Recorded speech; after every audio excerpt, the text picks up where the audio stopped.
हाय नमस्कार। मैं केशव चंदेल दोबारा से हाजिर हूँ एक नई वीडियो के साथ। तो म्यूचुअल फंड के बारे में हमने लास्ट वीडियो में बात कर ली थी, पर लेकिन उसमें तीन कैटेगरी थी जिसके बारे में आई थिंक काफी लोगों की क्वेरीज होंगी, तो उनके बारे में आज डिस्कस करेंगे और भी डिस्कस करेंगे कि फंड्स की परफॉर्मेंस क्या जा रही है। ऐसा तो नहीं है कि मैं इन्वेस्ट करने के लिए बोल ही जा रहा हूँ, पर लेकिन उसमें आउटपुट क्या है, पिछले 10 सालों में क्या आउटपुट उन शेयर फंड्स ने निकाली है, तो उनके बारे में आज डिस्कस करेंगे। तो आज कैटेगरी की बात करेंगे। हम बात करते हैं, हमने पिछली वीडियोस में डिस्कस किया कि जी कौन कौन से होते हैं, तो तीन उसके बारे में हमने डिस्कस किया। लार्ज कैप कैटेगरीज के बारे में, मिड कैप,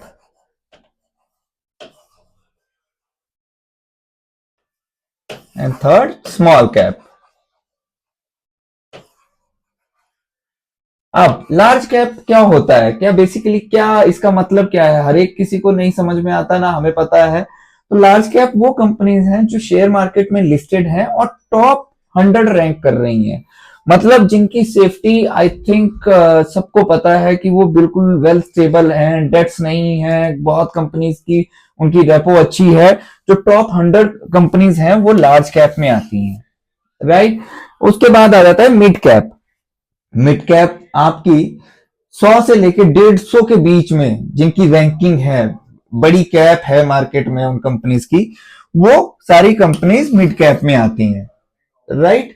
और स्मॉल कैप 250 से लेके 500 के बीच में जितनी भी कंपनीज हैं वो स्मॉल कैप में आती हैं। यानी उनका जो शेयर मार्केट में लिस्टिंग है वो 500 250 से लेके 500 बड़ी कंपनियों की वो स्मॉल कैप में आती हैं। तो आपका जो सारा पैसा इन्वेस्ट होता है इन्हीं कैटेगरीज के अंदर इन्वेस्ट होता है। अब इसमें हम आपको अगर मैं दिखाऊं कि पास्ट जो परफॉर्मेंस है हमारे किसी भी म्यूचुअल फंड की वो कैसे रहती है, लेट्स से बात करते हैं। अब लास्ट टाइम अगर आपको याद हो तो मैंने तीन तरीके के आपको टाइप बताया था कि किस तरह, इक्विटी फंड, हाइब्रिड फंड और डेट फंड, राइट।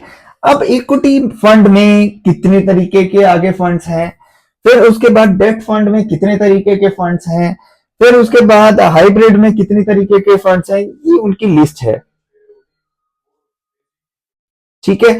तो जो लोग खुद से इन्वेस्ट करते हैं और आई थिंक जिनको नॉलेज नहीं है, जिनको नॉलेज है वो तो अपने तरीके से ही इन्वेस्ट करेंगे, जिनको नॉलेज नहीं है और ऐप के थ्रू कर रहे हैं इन्वेस्ट, तो आप खुद आप आइडिया लगा सकते हैं कि कितना मुश्किल हो सकता है उनके लिए सही फंड चूज करना, राइट।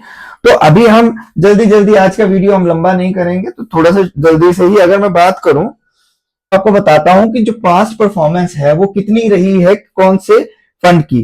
तो अभी हम बात करेंगे स्मॉल कैप की। स्मॉल कैप में आप खुद देख लीजिए, ये लाइव आपको एक मैं पिक्चर दिखा रहा हूं, जो अगर आपने 10 साल पहले 10 लाख रुपए इन्वेस्ट किया होता तो आपका रिटर्न कितना रहता।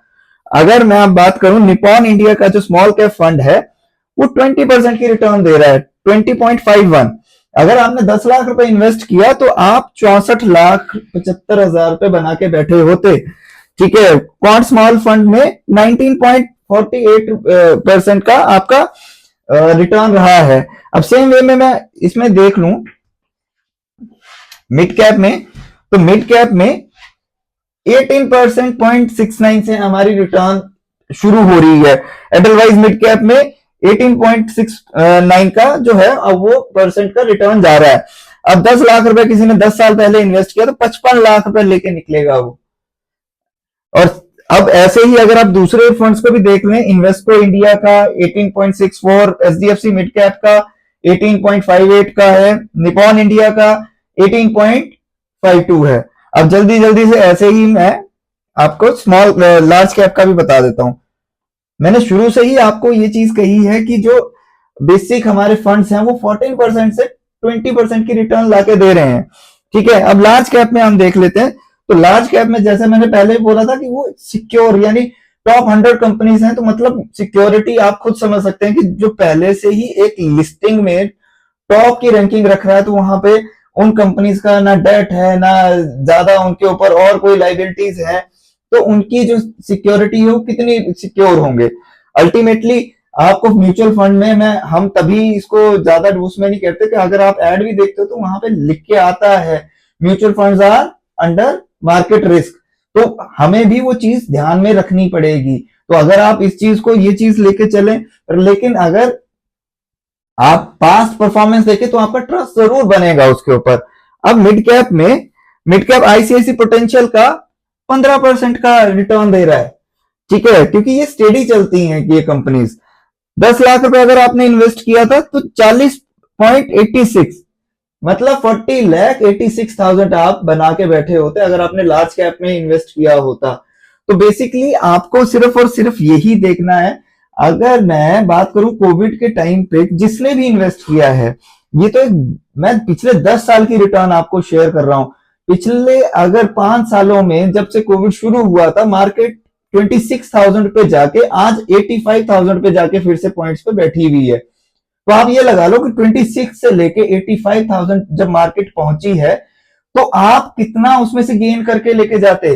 अगर मैं पास्ट हिस्ट्री उसमें 35-40% का नॉर्मल रिटर्न जो है वो लोगों ने गेन किया है। ये आप किसी भी अपने आसपास, मेरी बातों पे ना जाके किसी भी आसपास के पर्सन से पूछ सकते हैं कि अगर उसने म्यूचुअल फंड में इन्वेस्ट किया हो या इंश्योरेंस की यूनिट पॉलिसी में इन्वेस्ट किया हो तो क्या उन्होंने रिटर्न गेन करी है पिछले 5 सालों में, and they will going to tell आपको कि वो 35 से 40% की उन्होंने इजीली गेन किया है।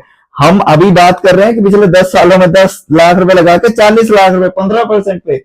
अगर यही चीज मैं बोलूं कि 30% पे होती, 35% पे होती, तो आपका जो 10 लाख रुपए वो नियरिंग अबाउट 1 करोड़ होता।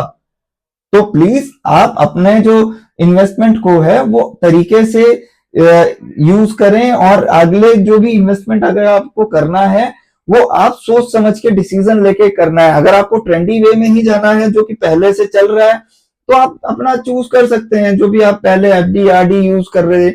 और मैं ये नहीं मना नहीं करता हूं कि आपको एफडी आरडी में नहीं जाना चाहिए, पर लेकिन आपको एटलीस्ट स्टार्ट करना चाहिए म्यूचुअल फंड में इन्वेस्ट करना। मैं नहीं बोलता हूं बहुत बड़े अमाउंट से करो, आप छोटे अमाउंट से एक बार शुरू करके देखो। जब आपके पास रिजल्ट्स आएंगे आपका खुद ट्रस्ट बनेगा। तो मेरे बोलने पे या किसी के बोलने पे प्लीज इस चीज को मत एंटरटेन करें, बट हाँ जब स्टार्ट करना है तो आपको खुद उसके रिजल्ट दिखें। So thank you so much. Till then अगली वीडियोस में हम और डिटेल में इसमें डिस्कस करेंगे। तो मिलते हैं नेक्स्ट वीडियो में।